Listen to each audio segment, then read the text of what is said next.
Hi guys, it's Alina. Welcome back to my YouTube channel. So for today's vlog, as you can see from the title below, I'm going to bleach my hair and dye it to ash blonde. Yeah, ash blonde siya. So guys, I'm not a professional. This is not a tutorial, guys. Okay? Basically, i-film ko lang yung kung paano ko i-bleach yung hair ko, kung ano magiging proseso, kung paano ko ma-achieve yung ash blonde sakaling ma-achieve ko. Okay? So, kung nag-expect kayo na magiging professional tutorial video to, please skip this video kasi hindi po ako professional and just correct me if I'm wrong sa mga ginagawa ko. Just comment it. Wag nyo naman akong i-bash, okay? So, comment nyo lang kung ano yung mali kong nagawa or just share kung ano yung nalalaman nyo na talagang tamang way, okay? So, without further ado, let's just start with the video. But, of course, guys, please do consider subscribing to my channel and click the notification bell para lagi tayong happy and updated sa mga videos ko na i-upload ko next time, okay? So, yeah, let's just start.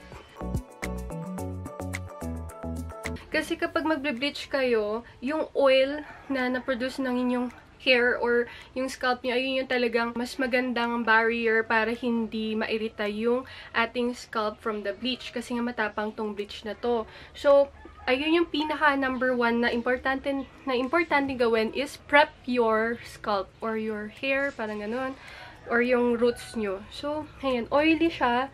Hindi ko pinaliguan yung hair ko for 2 to 3 days. Ayan, kaya sobrang oily na siya.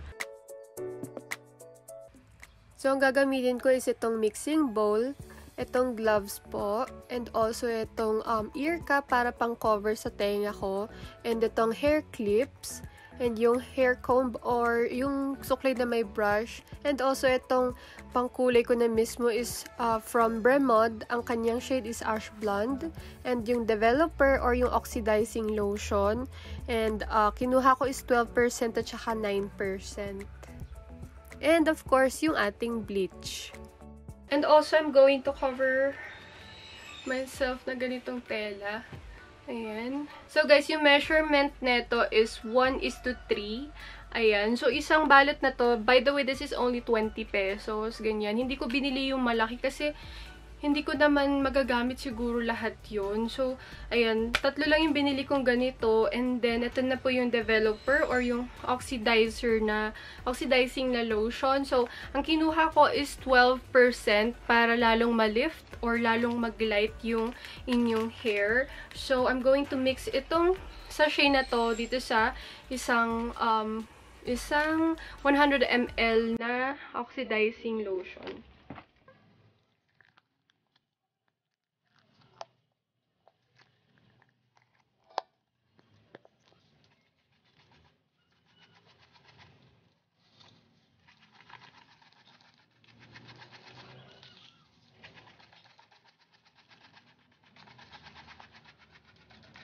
So, kapag na-prepare ko na yung bleach, ayusin ko lang yung hair ko, guys. I-divide natin into 4 sections. Aray ko. Tapos, dapat maayos ang pagkasuklay, guys, ha. Wala yung mga sabit-sabit na ganyan. Para hindi nagiging, alam niyo yun, parang yung kulay is even siya. Okay, dapat suklayan ng maigi ang ating hair. So, again, guys, para iwas yung irritation, iwas yung nasisira yung hair, dapat oily yung inyong hair. Or, pwede din kayo maglagay nung conditioner. Onting conditioner, guys.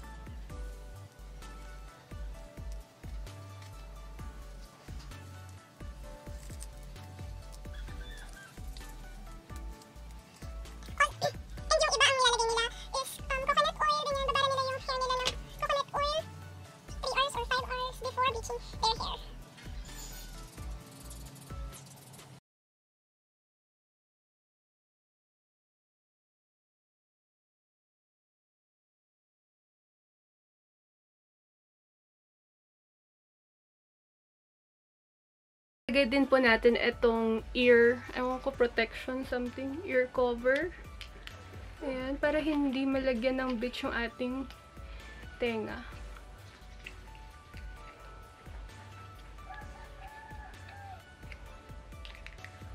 Ayan.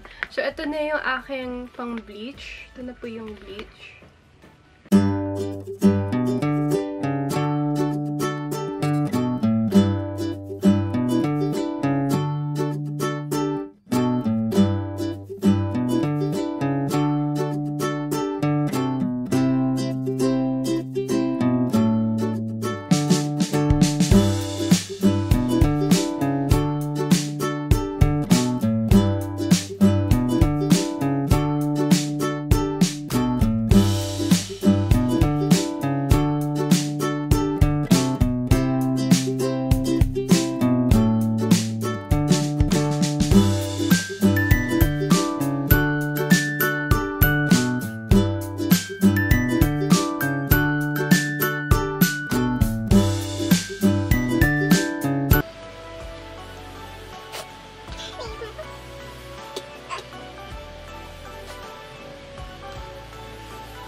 Pulang-pula yung mata ko.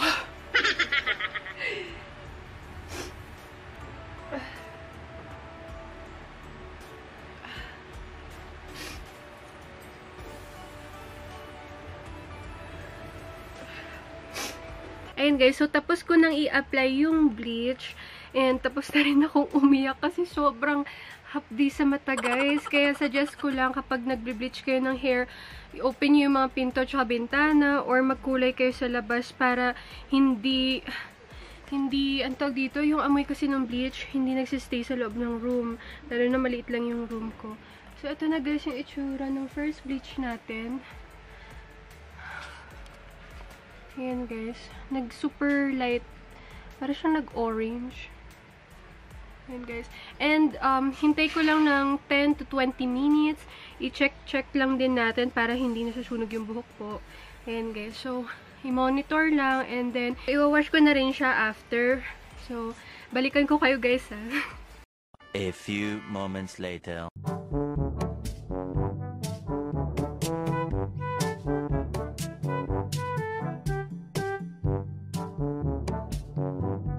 So, ayan guys. Ito na po yung itsura ng hair ko after mabanlawan yung first bleach. Ayan, hindi pantay-pantay yung kulay. Sobrang yellow dito. Dito sa tuktok, color orange. Ayan o. Ayan, sobrang dry din tignan. Sobrang orange niya talaga. Pero kapag sa labas, pag natatapatan ng araw, grabe. Grabe talaga yung kulay niya, guys. Ang hehemon ng dating. Nakakatawa. Pero, as you can see, yung roots, hindi siya na light. Ayan o, hindi siya na lighten. Sobrang, ano pa rin siya, color black pa rin siya. Kasi gusto kong malighten siya using yung pang-color ko na nga ng ash blonde. So, let's proceed with the hair dye na mismo. One eternity later. So, ito na yung Bremod Ash Blonde. Ayan, ganito yung itsura niya. Kasi mimix ko na ng 9% oxidizing lotion. This one is from Easy Color. 9% lang yung ilalagay ko guys para hindi sobrang light ng hair natin. Kasi din guys, kapag mas mataas yung percentage ng oxidizing lotion or developer nyo, mas mataas yung chance na masira yung hair. So, sa 9 lang tayo. Tsaka mga pang-professional na yung ganong percentage. At yung 12%, yun yung nilagay ko sa bleach ko. Pa-bleach ko para mag-light siya kaagad. Kasi alam ko yung hair ko guys, hindi siya mabilis nagla-light sa bleach. Nasubukan ko na kasi magpa-bleach before. Ayan. Guys, hindi po ako professional ha, kaya wag nyo naman akong i-bash. Comment nyo lang kung ano yung mali na nagawa ko. Pero, ayun nga, hindi ko na siya isa-second bleach kasi natatakot talaga ako na masira yung hair ko. Kasi, ayun, napapansin ko na siyang dry. Ayoko talaga ma-achieve yung sobrang, elastic na style. Alam nyo yun, yung parang rubber band. Merong oxidizer yung Bremod, pero hindi kasi ako naka-order. Yung Bremod kasi na nabili ko, from Shopee siya. Tapos nakalimutan ko bumili ng oxidizer or oxidizing lotion, kaya bumili na lang ako sa HBC. Ito yung sa HBC. Ililive ko na lang guys yung ano niya, yung price niya or yung link kung saan ko siya nabili. Ayan. Mix lang natin. Ayan, ganito na yung itsura niya. Madadeadbat na yung camera ko. Sisimulan ko na guys kulayan yung aking hair.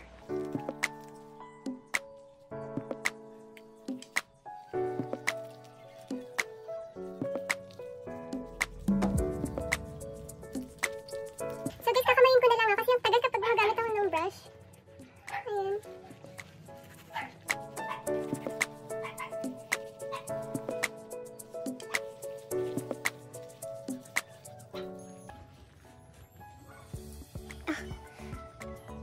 Ayun na naman, luluha na naman ako. Sakit. Sakit sa mata nito ah. So ayan, ginaganito ko guys para makita ko kung ano pa yung hindi nalagyan ng maayos. Guys, lumuluha ako. Sakit niya sa mata.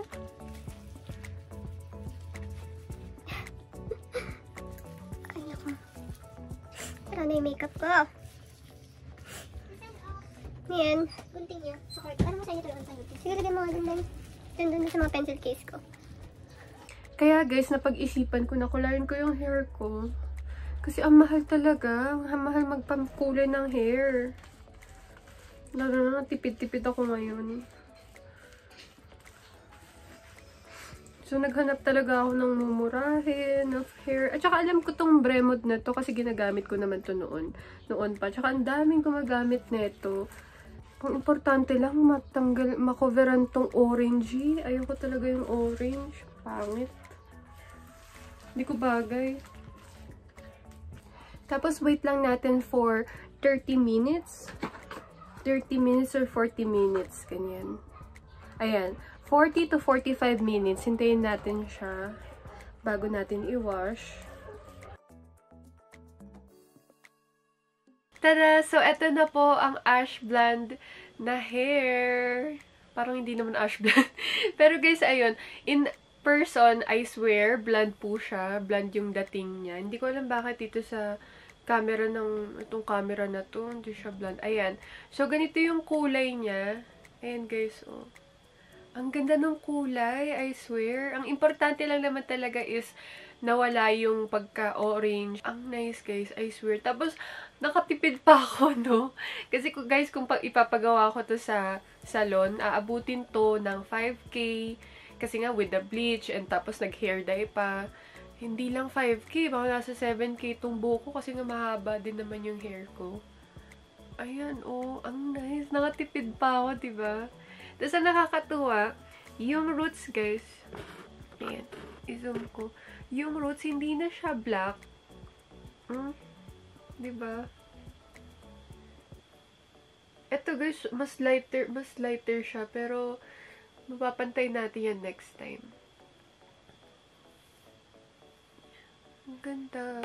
Kasi guys, next time kapag hair dye ulit ako, mas ma-achieve ko na yung ash blonde since nag-bleach naman na ako. Tapos, light naman tong hair color na ginamit ko. So, ayan no, ang ganda. Natutuwa lang ako kasi guys, wala pang 1K yung nagastos ko dito. Actually, wala pa atang 500 pesos. Di ko alam eh. Basta sobrang mura. As in. Nakakatuwa. Bleach nga lang, 20 pesos eh. Ang ganda. Natutuwa talaga ako. So, ililive ko na lang guys. Alam nyo na kung saan kayo makakabili para makatipid din kayo. So guys, dito na po tayo magtatapos. I really hope na nag-enjoy kayo sa panonood dito sa vlog na to. And if you did, please leave a thumbs up. And don't forget to subscribe to my channel if you haven't subscribed yet.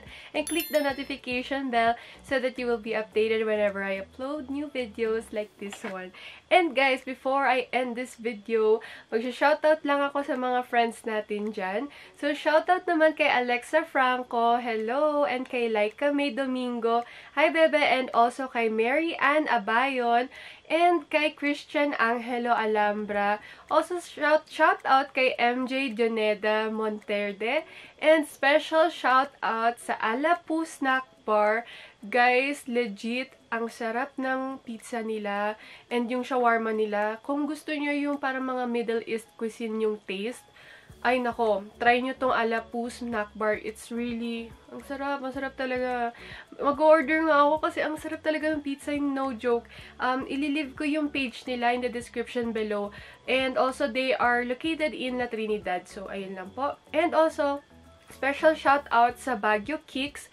Guys, they are a online shop. They sell authentic branded shoes, guys. So, ililive ko na lang din yung link nila in the description below. Ang gaganda ng mga shoes na binibenta nila, brand new pa, and super branded and legit siya, guys. So, ayun, shoutout sa Baguio Kicks, guys. Ayan po.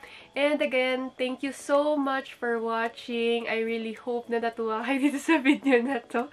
Ang haba, hindi ko alam kung bakit. Anyway, please stay safe, guys, and God bless. Thank you again for watching. Bye-bye!